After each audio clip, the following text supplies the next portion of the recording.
হৃদমায়ার প্রেমগাথা পর্ব সংখ্যা ৫৯। লেখনীতে রিক্তা ইসলাম মায়া। গল্প পাঠে আমি অরোরা ইসলাম। মধ্যরাতের প্রহর। রাত ৩:১৩ ঘরে।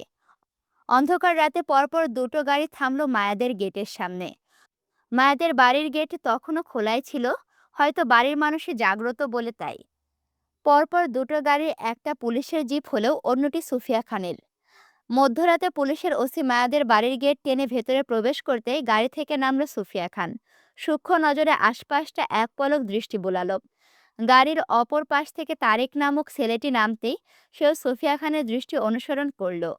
অন্ধকার রাস্তায় ল্যাম্পপোস্টের আলো ছাড়া ওই দু চারটে কুকুর দেখা যাচ্ছে দূরে। রাস্তার বুক ঠেকিয়ে ঘুমিয়ে দু একটা, আবার তাদের গাড়ি দেখে দূরে থেকে ঘেউ ঘেউ করছে কয়েকটা। এর মাঝে একজন পুলিশ এগিয়ে গেল মায়াদের বাড়ির গেটে। লোহার দরজাটি টেনে খুলে ধরল সুফিয়া খানকে ভেতরে যাওয়ার জায়গা করে দিয়ে। সুফিয়া খান আশপাশটা পরখ করে হাতের ফোনটা তারেক নামক ছেলেটির হাতে দিয়ে সামনে হাঁটল। পিছনে থাকা তারেক নামক ছেলেটি সুফিয়া খানকে অনুসরণ করে দৌড়ালো তৎক্ষণাৎ। একজন ভদ্রমহিলার কতটা ক্ষমতার দাপট থাকলে রাতের আঁধারে তাকে পাহারা দিতে চলে আসে আর্মি মেজর থেকে শুরু করে থানার পুলিশ ফোর্স। ভাবা যায়। সকলে ভদ্রমহিলার পিছনে। আর্মির মেজর ওনার পাশাপাশি হাঁটছে, পা মিলিয়ে। উঁচু জুতোয় সুফিয়া খান হাইটে আর্মি মেজরকেও টক্কর দেবে যেন। মায়াদের বিল্ডিংয়ের নিচে দাঁড়িয়ে মেজর সাহেব কলিং বেল বাজতেই অল্প কিছুক্ষণের মধ্যে দরজা খুলে দাঁড়ালো মায়ের ফুপি জাহানারা বেগম। ওনার বিস্ময়কর চোখ দুটো দেখেই বোঝা যাচ্ছে বাড়ির বাকি সদস্যরাও হয়তো এখনো জাগ্রত। জাহানারা বেগম দরজা ধরে মুহূর্তেই থমথমে খেয়ে বসলো যখন দেখল একজন ভদ্রমহিলা পুলিশ নিয়ে দাঁড়িয়ে। মধ্যরাতে পুলিশের আগমনে তিনি ভয় পান। হতভম্ব হয়ে বাড়ির ভেতরে দৌড়ে যেতে যেতে আহাজারি করে চিৎকার করলো দুই ভাইদের উদ্দেশ্যে। শফিক, সাজিদ, দেখ বাড়িতে পুলিশ আইছে। চেয়ারম্যান মামলা করছে আমাদের নামে। আয় হায়রে, সর্বনাশ হয়েছে। জাহানারা বেগম মনে করলেন চেয়ারম্যান পরিবার থেকে পুলিশ এসেছেন ওনাদের জন্য। ওনার আহাজারি চিৎকার সুফিয়া খান কপাল কুঁচকে তাকান সেদিকে। দৃষ্টি অনুসরণ করে দেখল বাড়ির সদস্যরা প্রায় সকলেই এখনো জাগ্রত। বসার ঘরে ভিড় জমিয়ে হয়তো কোনো আলোচনা সভাই হচ্ছিল তাদের মাঝে। হওয়াটা স্বাভাবিক, অস্বাভাবিক কিছু না। বাড়ির মেয়ের বিয়ে ভাঙলে, বরযাত্রী ফেরত গেলে সব পরিবারে এমন হইচই থাকে। তাই মায়ের পরিবারের সবার মাঝে হইচই থাকাটা অস্বাভাবিক কিছু না। সুফিয়া খান আপাতত সেসব মনোযোগী হলো না। আর না উপস্থিত সদস্যদের কাউকে চিনল। ওনার চেনার কথাও না। কখনো মায়ের পরিবারের সঙ্গে ওনার সাক্ষাৎকার হয়নি। আর না ফাহাদের বউ মুক্তার সঙ্গে দেখা হয়েছে। তবে তিনি ছবিতে দেখেছিল ফাহাদের বউকে। সেই সুবাদে ওনার মুক্তাকে চেনার কথা। হয়তো মুক্তার ক্ষেত্রেও তাই। সুফিয়া খানকে সরাসরি না দেখলেও সেও ছবিতে দেখেছিল রিদ খানের মা সুফিয়া খানকে। সুফিয়া খানের হঠাৎ আগমনে থমথমে মুখে সকলেই বসা থেকে উঠে দাঁড়ালো দরজার দিকে তাকিয়ে। সুফিয়া খান মুখের মাস্ক খুলতে খুলতে খুব স্বাভাবিকের ন্যায় বাসায় প্রবেশ করতে চমকে ওঠার মতো দ্রুততায় এগিয়ে আসলো মুক্তা। সন্ধ্যায় মায়ের বিয়েতে পরা শাড়িটা এখনো গায়ে জড়িয়ে। সেটার আঁচল মাথায় টানতে টানতে এগিয়ে আসলো সুফিয়া খানের দিকে। হৃদের মাকে চিনতে ভুল হয়নি ওর। দ্রুততায় এগিয়ে এসে পায়ে হাত দিয়ে সালাম করতে মুক্তার মাথায় হাত রাখলো সুফিয়া খান। তীক্ষ্ণ গলায় মুক্তাকে উদ্দেশ্য করে বলল, ফাহাদের বউ রাইট? গম্ভীর মুখর সুফিয়া খানের প্রশ্নে খানিকটা ভয় পেল মুক্তা। এই মহিলা সাংঘাতিক ধারালো আর তেজি মানুষ। সে শুনেছিল ফাহাদের মুখে। যদিও বিয়ের পর কখনো মুখোমুখি হয়নি দুজন, তারপরও প্রথম সাক্ষাতে কেমন যেন ভয় পাচ্ছে মুক্তা। তাছাড়া এতগুলো পুলিশ নিয়ে হঠাৎ ওদের বাড়িতে আগমন করলে মুক্তার ভয় পাওয়াটা তো স্বাভাবিক। মুক্তা ফের শাড়ির আঁচলটা মাথায় টেনে মিনমিনিয়ে স্বরে সম্মতি দিয়ে বলল, জি আন্টি। মুক্তার কথা শেষ হতে হতে সুফিয়া খানের আদেশ আসলো তৎক্ষণাৎ, তোমার মা বাবাকে ডাকো। মুক্তা থমথমে মুখে মিনমিন করে বলল, জি, ওনারা এখানেই আছেন। আপনি ভেতরে আসুন আন্টি। মুক্তার দৃষ্টি অনুসরণ করে পুনরায় পিছনে তাকালো সুফিয়া খান। দেখল বসার ঘরের ভেতরে সকলে ওনারদের দিকে তাকিয়ে। মুক্তা হাত দেখিয়ে আঙুল তাক করল শফিকুল ইসলামের দিকে। শফিকুল ইসলাম প্রথম সোফাটায় বসেছিলেন। সুফিয়া খান মুক্তার উঁচিয়ে রাখা আঙুল অনুসরণ করে মায়ার বাবার দিকে এগোতে এগোতে নিরেট গলায় বলল, আমি মায়ের সঙ্গে কথা বলতে চাই। এখন আপনারা কথা বলতে দেবেন নাকি ঝামেলা করবেন কোনটা? যেটা করতে চান আমি সেটাতেই রাজি। বলুন কি করলে খুশি হবেন। হতবাক হতবুদ্ধি থমথমে মুখে সকলে একে অপরের মুখ চাওয়াচাওয়ি করল সুফিয়া খানের কথায়। মধ্যরাতে এই মহিলা উনাদের বাসায় এসে সবাইকে কেমন হুমকি ধামকি দিচ্ছেন। বলছে উনারা নাকি ঝামেলা করতে চায়। বসার ঘরে মায়া, জুই, রাফা আর রেহেনা বেগম বাদে সকলে উপস্থিত ছিল। সুফিয়া খান শফিকুল ইসলামের মুখোমুখি দাঁড়ালো উত্তরের আশায়। সাজিদুল ইসলাম হাতে পায়ে মাথায় জায়গায় জায়গায় ব্যান্ডেজ করে ভাই শফিকুল ইসলামের পাশাপাশি দাঁড়িয়েছিল। সুফিয়া খানের কথায় চেতে উঠল তক্ষুনি। কটাক্ষ গলায় বলল, কে আপনি? এখানে পুলিশ নিয়ে কেন এসেছেন? সুফিয়া খান তীক্ষ্ণ দৃষ্টিতে তাকালো সাজিদুল ইসলামের দিকে। চটাং চটাং মেজাজের মানুষ উনার পছন্দ না। এই রকম মানুষের ব্রেন খুব কম হয়, সেই জন্য তাদের মুখ চলে বেশি। সুফিয়া খানকে উত্তর করতে না দেখে মুক্তা পাশ থেকে তাড়াহুড়োয় সাজিদুল ইসলামকে থামাতে চেয়ে বলল, কাকা, উনি আমার মামি শাশুড়ি, হৃদ ভাইয়ার আম্মু। হৃদ নামটা শুনতেই কেমন তেলে বেগুনে জ্বলে উঠল সাজিদুল ইসলাম। এই ছেলের জন্য বরযাত্রীরা রক্তাক্ত অবস্থায় হসপিটালে পড়ে ওনাকে পিটিয়েছেন। উনি আহত অবস্থায় হাত পা ভেঙে আজ বাসায় বসে। ওনার বাড়ির মেয়েও সম্মান নষ্ট হলো। সবাই সিসি করছে ওনাদের মুখের ওপর। এখন আবার মা এসেছে নতুন করে কাহিনী করতে। ওনাদের বাড়ির মেয়েদের সঙ্গে আর কোনো সম্পর্ক রাখবে না ওই বাড়ির ছেলেদের। আজ এখানেই সব শেষ। সাজিদুল ইসলাম আবারও কাউকে কিছু বলতে না দিয়ে রাগে কটমট করে বলল, দেখেন আপনি যেই হন না কেন, এটা ভদ্রলোকের বাড়ি। আপনাদের মতো অভদ্র মানুষের এখানে জায়গা নেই। আপনি বরং এখন আসুন। আমাদের বাড়ির মেয়েদের সঙ্গে আপনাদের বাড়ির কারো কোনো সম্পর্ক থাকবে না, আর না আপনাদের সাথে কেউ কথা বলবে। আপনি চলে যান। জুইয়ের বাবা সাজিদুল ইসলামের কথায় তৎক্ষণাৎ ওসি সাহেব ধমকে উঠল রাগে।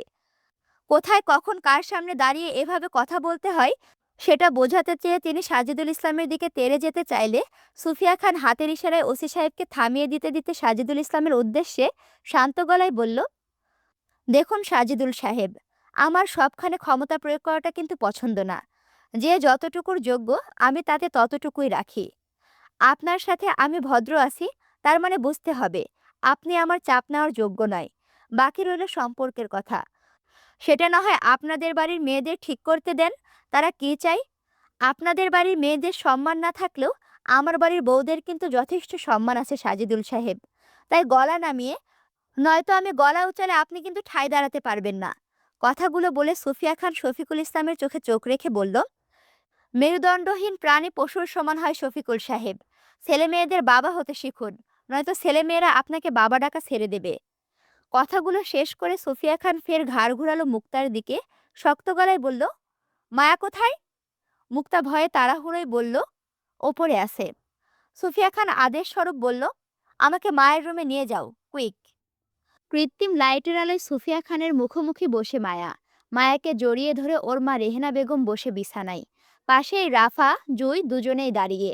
সকলে মুখ থমথমে বিস্ময়কর সুফিয়া খানকে এই মুহূর্তে দেখে। বাকিদের সুফিয়া খানকে চেনা না থাকলেও মায়া ঠিকই চিনল সুফিয়া খানকে। কিন্তু মাত্রা অতিরিক্ত জ্বরের ঘোরে মাথা ফেলে শুয়ে রইল মায়ের বুকে। এতক্ষণ মায়াকে জলপট্টি দিচ্ছিল রেহেনা বেগম। সুফিয়া খানের আগমনে বিব্রত বোধ করে মায়াকে নিয়ে অগোছালো অবস্থায় বসল রেহেনা বেগম। চোখ মুখ কেঁদে ফুলে লাল হয়ে আছে সবার। সুফিয়া খান তীক্ষ্ণ দৃষ্টিতে সকলকে পরখ করে নিল। মায়ের দিকে তাকাতেই উনার কুঁচকানো ভুরু কপাল আরো কুঁচকে আসলো মায়ের নাজেহাল অবস্থা দেখে। মায়ের সুন্দর মুখটা জ্বরের ঘোরে ফ্যাকাশে হয়ে আছে। সবচেয়ে বড় কথা, মায়ার শরীরে এখন 1 কেজি মাংস হবে কিনা সন্দেহ আছে সুফিয়া খানের। এতটা শুকিয়েছে মেয়েটা। লাস্টবার যখন তিনি মায়াকে দেখেছিল হৃদের সঙ্গে, তখন বেশ নাদুস নুদুস আর হেলদি ছিল মায়া, কিন্তু এখন শরীরের অবস্থা খুবই শোচনীয়। তিনি এসেছিল মায়ের সঙ্গে কথা বলতে, কেন বিবাহিত হয়েও দ্বিতীয় বিয়ে করলো সেটা জানতে। অথচ মায়ের পরিস্থিতি দেখে ওনার মনে হচ্ছে মেয়েটাকে আগে সুস্থ করানো উচিত, তারপর বাকি কিছু। সুফিয়া খান মায়াকে পরখ করে রেহেনা বেগমকে প্রশ্ন করলেন। মায়ের খবর জানতে চেয়ে বলল, কি হয়েছে মায়া? সুফিয়া খানের প্রশ্নে মায়াকে দুহাতে জাপটে ধরেই রেহেনা বেগম অসহায় গলায় বলল, আমার মেয়েটা অনেক দিন ধরেই অসুস্থ। রেহেনা বেগমের কথায় খানিকটা অসন্তুষ্ট হলো সুফিয়া খান।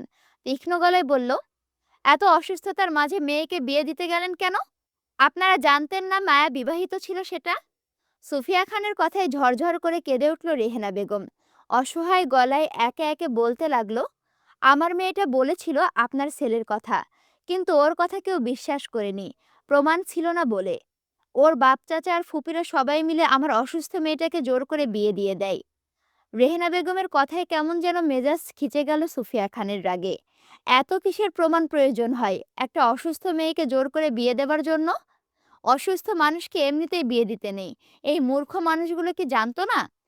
তাছাড়া যদি কেউ দাবি করে সে বিবাহিত, অন্তত সেটার সত্য মিথ্যা যাচাই করে তাকে দ্বিতীয় বিয়ে দিতে হয়, নয়তো পাপের দ্বারে দাঁড়াতে হয়। মায়া যখন বলেছিল সে বিবাহিত, তখন অন্তত সত্য মিথ্যা যাচাই বাছাই করার জন্য হলেও ওনাদের অপেক্ষা করতে পারতো এরা। তা না করে উল্টো একটা বিবাহিত মেয়েকে জোর করে নাজায়েজ সম্পর্কে বেঁধে দিল এরা। ওনার ছেলেটাও বইয়ের জন্য পাগল প্রায়।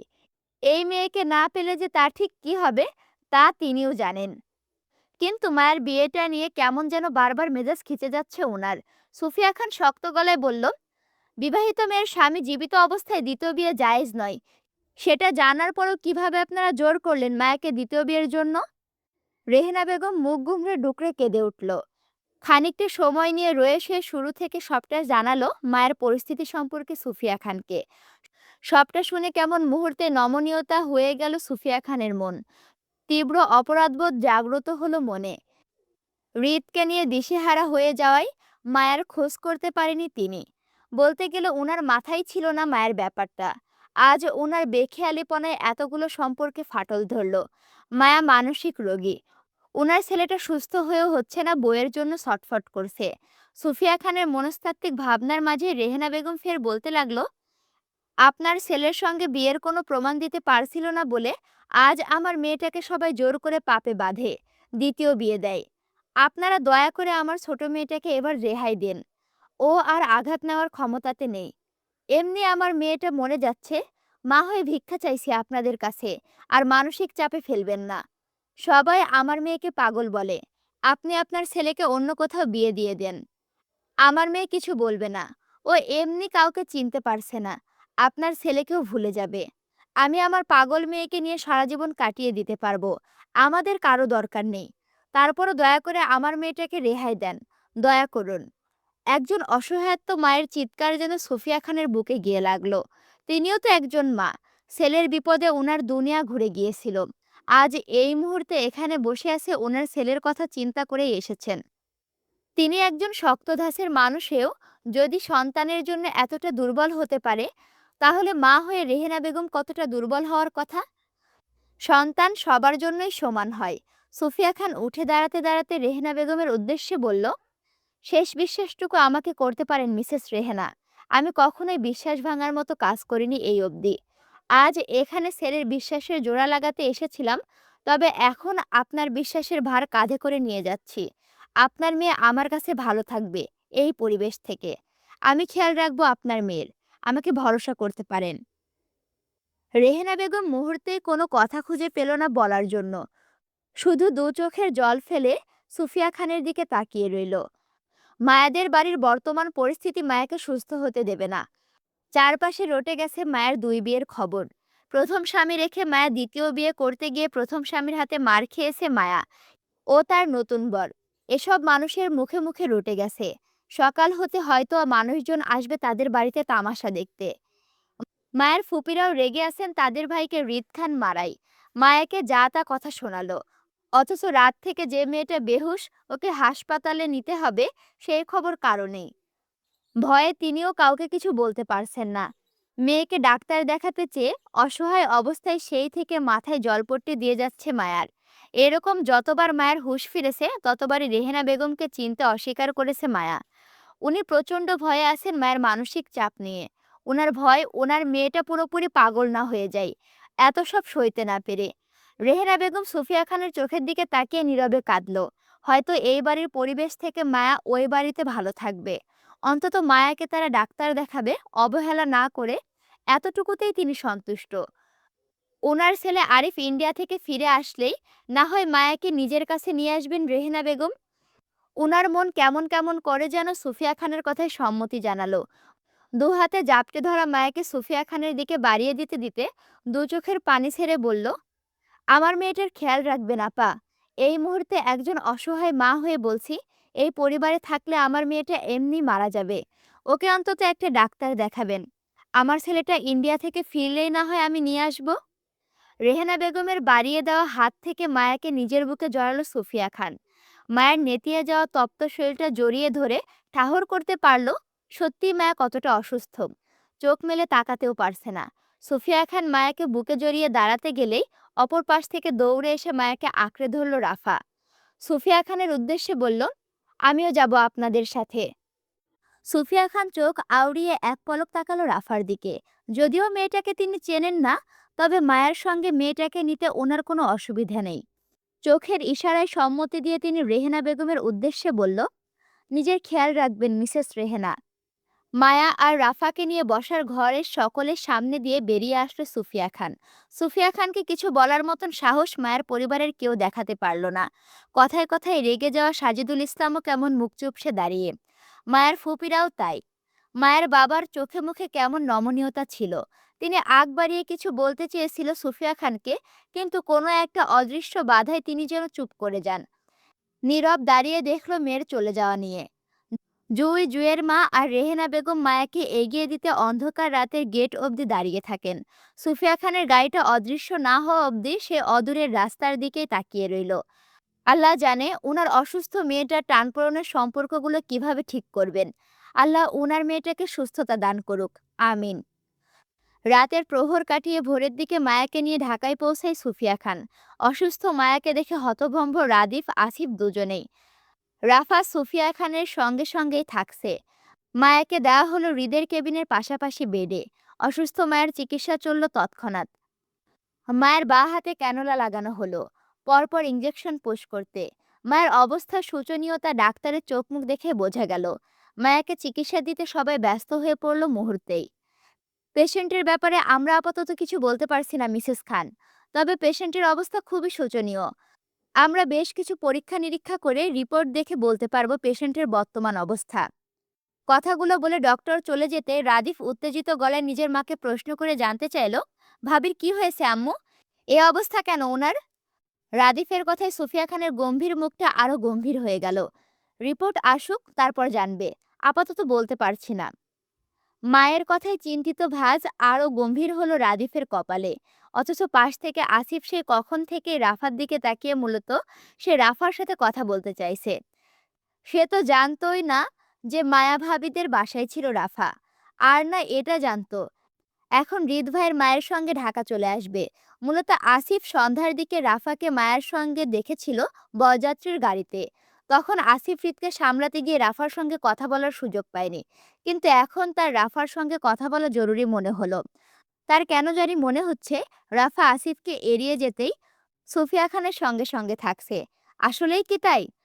যদি তাই হয়, তাহলে তাকে এড়িয়ে যাওয়ার বা কারণ কি রাফার? সকাল 11টার দিকে হালকা হালকা জ্ঞান ফিরল হৃদের। তীব্র মাথা ব্যথায় বিরক্তিতে বাম হাত রাখলো কপালে। অল্প মাথা নাড়িয়ে ডানে বামে মাথা ঘোরালো। চোখ মিলে আশেপাশে তাকাতে ঝাপসা চোখে দেখল বেডে অচেতন অবস্থায় পড়ে থাকা মায়াকে। প্রথমে হৃদ মনে করতে পারল না কিছুই। ঝাপসা চোখে অস্পষ্ট গলায় আওড়ালো একটু করে, হৃদ। হৃদ ডান হাত বাড়িয়ে মায়াকে ছুঁতে চাইল, কিন্তু হাতের নলে চাপ পড়ায় নল বেয়ে রক্ত উঠল তৎক্ষণাৎ। সুফিয়া খান দ্রুততায় এগিয়ে এসে হৃদকে বাধা দিয়ে শান্ত করতে বলল, কি হয়েছে হৃদ? নলে রক্ত উঠেছে? সুফিয়া খানের কথায় রাদিফ এগিয়ে আসলো। সে মূলত বাহির থেকে মায়ের জন্য কফি নিয়ে সবে কেবিনে প্রবেশ করেছিল। মায়ের কথায় তৎক্ষণাৎ দৌড়ে আসে এদিকটাই। হৃদ তখন হঠাৎ করে কিছু মনে করতে পারল না। মায়ের হাতে নিজের শরীর থেকে সরিয়ে দিতে দিতে হৃদ বিরক্ত গলায় বলল, উফ, বিরক্ত করছে কেন তোমরা? সরো। হৃদকে বলে এদিকে আসতে। হৃদ মানে মায়া, রয়হস্যি তর হৃদ। হৃদ, কাম হেয়ার। সুফিয়া খানের হাত সরিয়ে দিতে হৃদ ফের বেহুশ মায়াকে ডাকলো নিজের কাছে। মায়ের নড়চড় দেখতে না পেয়ে হৃদ রেগে মেগে কিছু বলবে তার আগে রাদিফ তাড়াহুড়োয় হৃদকে শান্ত করে বলল, ভাই, ভাবি তো অসুস্থ, উনি হুঁশে নেই, তুমি শান্ত হও। মায়ের অসুস্থতার কথা কানে যেতেই হৃদ কপাল কুঁচকে তাকায়। কয়েক সেকেন্ডের ব্যবধানে হঠাৎই স্মৃতিচারণ হলো বিষাক্ত অতীতগুলো। মায়ের বিয়ে অন্য কোথাও হয়েছে সেটি মনে আসতেই হৃদের শান্ত মস্তিষ্ক তড়াক করে জ্বলে উঠল। দাও দাও অগ্নিশেখার ন্যায় হুংকার ছেড়ে হাতের ক্যানোলা স্যালাইন সবকিছু টেনে ফেলতে ফেলতে বলল, এই নারী এখানে আসলো কেমনে? কার এত বড় কলিজা হয়েছে? আমাকে ঠেঙিয়ে এই নারীকে এখানে নিয়ে আসে? কার? হৃদের হুংকারে বাহির থেকে আসিফ আয়ন দুজনই দৌড়ে আসে ভেতরে। আজ সকালে আয়ন বাংলাদেশে ফিরেছিল লন্ডন থেকে। মায়ের ব্যাপারে সবটা আসিফের কাছে শুনে সেও স্তব্ধ, হতবাক। কিছু বলার মতন ভাষা আয়নের কাছেও ছিল না। মায়ের বিপদে সেও তার পাশে ছিল না। জুয়ের সঙ্গে যোগাযোগ করতে সে এই মুহূর্তে ভয় পাচ্ছে। কেমন যেন সৎ সাহস কুলাচ্ছে না তার। তারপরও সে চিন্তা করলো, কালই একবার আশুগঞ্জ যাবে জুয়ের সঙ্গে দেখা করতে। সুফিয়া খান হৃদের তোলপাড়ে খুব স্বাভাবিকের ন্যায় হৃদকে উত্তর করল, আমি নিয়ে এসেছি। মায়ের কথায় হৃদের তোলপাড় আরো বাড়ল। গর্জে উঠে বলল, কেন নিয়ে এসেছো? দরদ দেখাতে? যখন খেয়াল রাখার কথা ছিল তখন তো খেয়াল রাখোনি, অবহেলা করেছো। আজ এই নারী আমার জন্য হারাম, তারপরও কেন এই হারাম নারীকে আমার সামনে হাজির করলে? কেন? পরপর হৃদের হুংকারে ডাক্তাররা দৌড়ে কেবিনে এগিয়ে আসলো। মিনি ফ্রিজ হতে হৃদের ইঞ্জেকশন নিয়ে নার্সকে আদেশ করতে করতে সেদিকে দৌড়ালো। অস্থির উত্তেজিত পরিস্থিতিতে সকলে আতঙ্কিত মুখে হৃদকে বোঝাতে চাইছে শান্ত হতে, অথচ সুফিয়া খান স্বাভাবিক। বরং হৃদের কথায় কটাক্ষ করে বলল, আমার মন চাইছে তাই এনেছি। তোমার সমস্যা কোথায়? তোমার কাছে যাচ্ছে ও? তাহলে তুমি কেন এত হাইপার হচ্ছ? হসপিটাল কি তোমার বাপের কেনা, যে তুমি ছাড়া অন্য কেউ চিকিৎসা নিতে পারবে না? যেমন মা তেমন ছেলে, গোলা ভাতের মতো মেজাজ। সুফিয়া খান ইচ্ছে করে হৃদকে রাগালো। কা- কারণ হৃদের রাগে প্রশ্রয় দিলে এতে মায়ের ক্ষতি হবে ভেবেই তিনি এমনটা বললেন। মায়ের কথায় হৃদের মস্তিষ্ক ধপধপ করলো। আগুন লাগার মতো শিরা উপশিরা জ্বলল। এর মাঝে আয়ন, রাদিফ, আসিফ, ডাক্তার সহ সকলে হৃদের হাতে পায়ে ঝাপটে ধরল ঘুমের ইঞ্জেকশন পুশ করতে। হৃদ রাগের তোপে হিংস্রতায় স্যালাইন ক্যানোলা টেনে ছিঁড়ে ধস্তাধস্তি করে সকলে হৃদকে ঝাপটে ধরে শোয়াতে চাইছে বলে হৃদ ধস্তাধস্তি করে ডক্টরের হাতে ইঞ্জেকশন ছিনিয়ে নিয়ে মুচড়ে ফেলতে ফেলতে চিৎকার করে বলল, আমি সেই জায়গায় এক মুহূর্তও দাঁড়াবো না যেখানে এই বিষাক্ত নারীর নিঃশ্বাস আছে। আমাকে যাইতে দে তোরা, নয়তো কাউকে ছাড়বো না আঘাত করা থেকে। সুফিয়া খান ইশারায় হৃদকে ছেড়ে দিতে বললে হৃদ তৎক্ষণাৎ প্রস্থান করলো কেবিন থেকে। হৃদের পেছন পেছন ছুটল আসিফ, রাধিফ দুজনই। সুফিয়া খান হৃদের চলে যাওয়ার দিকে তাকিয়ে দীর্ঘশ্বাস ফেলে, তিনিও দমে যাওয়ার পাত্রী নয়, এর শেষ দেখেই ছাড়বেন তিনি। মায়াকে টানা 3 দিন হসপিটালে রাখার পর চতুর্থ দিন মায়াকে নিয়ে হৃদের বাসায় উঠল সুফিয়া খান। মায়াকে রাখলো নিজের ঘরেই, যেহেতু হৃদ মায়াকে মেনে নিচ্ছে না তাই।